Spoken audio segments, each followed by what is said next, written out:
I came early to help create a nice environment for your sister. He then pulled out a gift box and shoved it into my hands. I thought it was for me, but he said, I didn't have a chance to give your sister a birthday gift, so this is to make up for it. Make sure you give it to her for me. I didn't take it, just frowned at the box. Chris, we've grown up together. If you have something to say, just say it. Why are you being so eager? Hearing this, he dropped the act. He took off his coat and sprawled on the sofa like it was his own home. All right, I'll be straight with you. I've always liked your sister. I couldn't say anything before because she had a boyfriend, but now that she's single, I want to make my move. What do you think? The gift in my hand dropped to the floor the next second. I couldn't help but widen my eyes in disbelief. Did I hear that right? Back in school, Chris was known as the town's top student, and now he's successful in his career. How could he want to pursue my sister? First of all, my sister is a full 5 years older than him. Moreover, my sister had hurt so many men that people were afraid she might be a psychopathic killer. Everyone else was avoiding her like the plague, so how could someone voluntarily throw themselves at her? Especially, such a young, educated guy. Besides, my sister hurt people for no reason at all. It all depended on her mood. She might stab someone to death with scissors just because her makeup didn't look good that day. How could anyone like such a lunatic? Did he have a death wish? If it weren't for her mental illness diagnosis, she would have been executed long ago. Seeing Chris's eager face, I couldn't help but speak up. Chris, you know my sister isn't normal. Aren't you afraid she might kill you? To my surprise, Chris not only didn't appreciate my concern, but rolled his eyes at me. What nonsense are you talking about?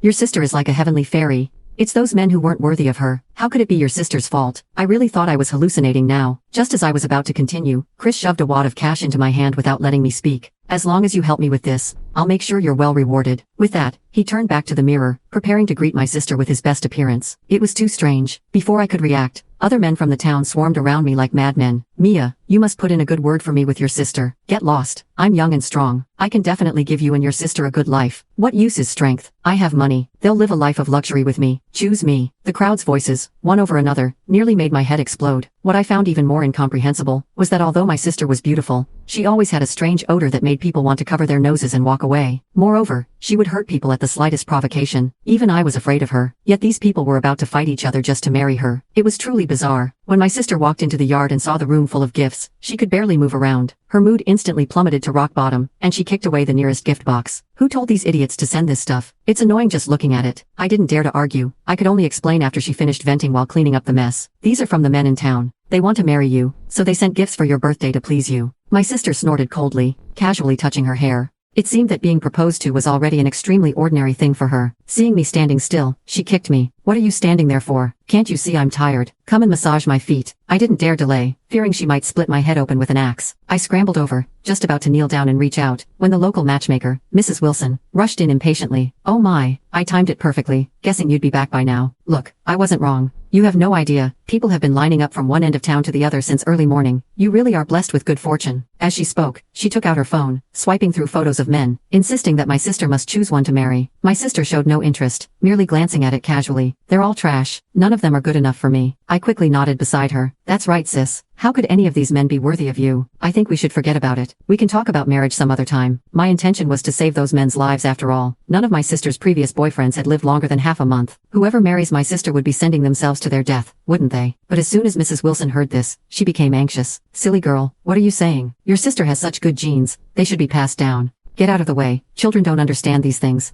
Let your sister choose. With that she pushed me aside. I stumbled and almost fell. My sister just glanced at me, then her gaze fell on the phone. But after just 2 looks, she became impatient and casually swiped past a man's photo. I'll take this one. When that face stopped on the screen, my pupils suddenly dilated. Sis, this one doesn't seem suitable for you. Why don't we? My sister immediately looked at me with interest, smiling particularly brightly. Oh, you don't want me to marry him? Then I'll definitely choose him. Mrs. Wilson, go tell him this good news right now. She finished, maliciously staring at my face, wanting to see my reaction. Although I was unwilling in my heart, looking into my sister's eyes, I could only turn my face away very meekly. Sis, I'll go tell him. Why? Why did she have to choose him of all people? It was a winter day when I was pushed into the river by some local kids while I was outside washing clothes for my sister. The river water was bone-chillingly cold. They laughed more and more raucously on the shore. Serves you right. Your sister is a slut, always seducing our dads. You're a slut too. Sluts should drown here. Ha ha ha. I frantically waved my arms for help, but they just stood on the shore, coldly watching me. After what seemed like an eternity, all my strength was exhausted. I felt my body sinking, the icy river water seeping into my lungs. At that moment, I found myself oddly reluctant to leave my sister. If I died, where would she find another slave to beat and scold at will? Just as my life was about to come to an end, he appeared. His name was James. He was a teacher in our town, a full 10 years older than me. With such an age gap, I shouldn't have developed feelings for him. But having grown up without a father's love, seeing him shivering all over from rescuing me, soaking wet, yet still trying to comfort me. I couldn't help but fall for him. He taught me how to read and write, told me about morality and shame.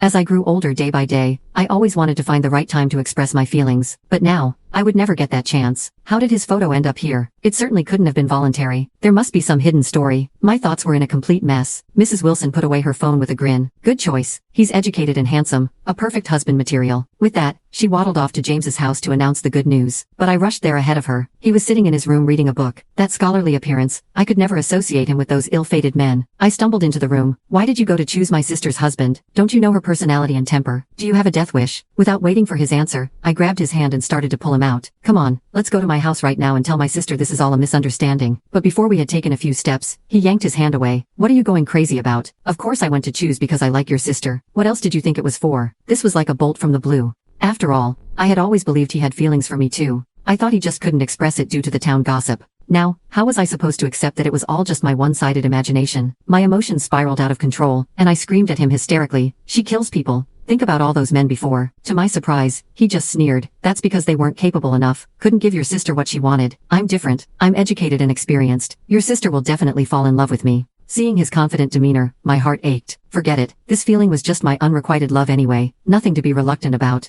Actually, I've been so nice to you all this time for your sister's sake. Just when I thought I couldn't be more devastated, he dealt me another blow. I looked at him in shock, but the tenderness that used to be in his eyes had completely vanished, leaving only coldness. So that's how it was. In an instant, anger clouded my mind, and I couldn't help but laugh. You've been so good to me, and I have no way to repay you. I can only bring you some good news. My sister has chosen to marry you.